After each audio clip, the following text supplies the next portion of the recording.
Hello সবাইকে, আজকের recipe ঘুগনি। আর ঘুগনির সাথে আছে লুচি গরম গরম। তো চলো রেসিপিটা শেয়ার করি। ফার্স্টে আমি মটর আর আলুকে ভালো করে সিদ্ধ করে রেখে দিয়েছি। তারপরে কড়াই বসিয়ে দিয়েছি সর্ষের তেল। সর্ষের তেলটা ভালো মতো হিট হয়ে গেলে দুটো তেজপাতা, একটা শুকনো লঙ্কা আর কিছু পাঁচফোড়ন দিয়ে ভালো করে ওটাকে তেলের মধ্যে ফ্রাই করে নেব। তারপরে দিচ্ছি আমি এখানে কাঁচা পেঁয়াজ কুচোনো।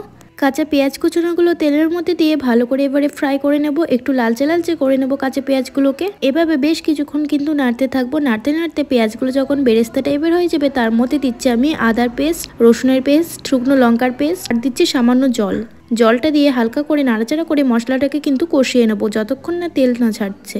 হালকা নাড়াচাড়া করে নেওয়ার পর তারপরে দিচ্ছি এর মধ্যে হলুদ গুঁড়ো, পরিমাণ মতো স্বাদ অনুযায়ী লবণ দিয়ে ভালো করে নাড়াচাড়া করে নেব। এবারে বেশ ভালো করে মশলাটাকে কষিয়ে নেব বেশ কিছুক্ষণ ধরে।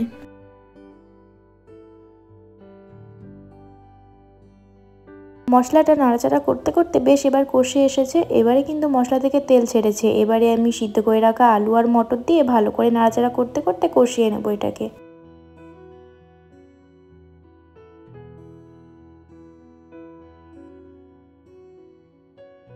বেশ কিছুক্ষণ নাড়াচাড়া করে নিয়ে এবারে কিছুক্ষণ ফুটতে দিয়ে কষিয়ে নিচ্ছি এটাকে। তারপরে বেশ ভালো করে আবারও নাড়াচাড়া করে নিচ্ছি।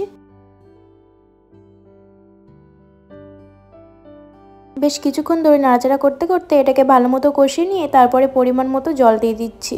দিয়ে এবারে ভালো করে নাড়াচাড়া করে নেব। আমি একটু জলটা বেশিই দিলাম যেহেতু আমি লুচি দিয়ে খাবো। আর তোমরা যদি মনে করো শুধু মুখে ঘুগনি খাবে তাহলে কিন্তু জলটা কম দিও। দিয়ে এবারে ভালো করে ঢাকা দিয়ে দেবো বেশ কিছুক্ষণের জন্য।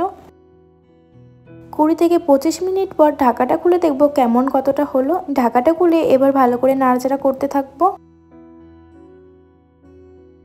এভাবে বেশ কিছুক্ষণ ধরে নাড়াচাড়া করতে করতে এবারে দিয়ে দেবো এর মধ্যে আমি সিদ্ধ করে রাখা ডিম। এই ডিম ঘুগনিটা যে এত অপূর্ব হয় খেতে সে আর কি বলবো। আপনারাও বাড়িতে করে দেখবেন, সত্যি বলছি খুবই ভালো লাগবে। আর সত্যি বলতে এই ডিম ঘুগনিটা কিন্তু আমার ফার্স্ট টাইম করা। আমি কিন্তু আগে কখনো করিনি আর এরকম খাইও নি। আমার মাইন্ড থেকেই আমি করলাম আর এতটা টেস্টি হয়েছিল সে আর কি বলবো।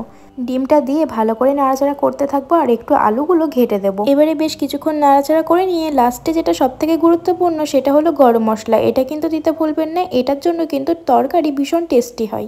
এবার একটু নাড়াচাড়া করে নিলে ব্যাস রেডি আমাদের ঘুগনি।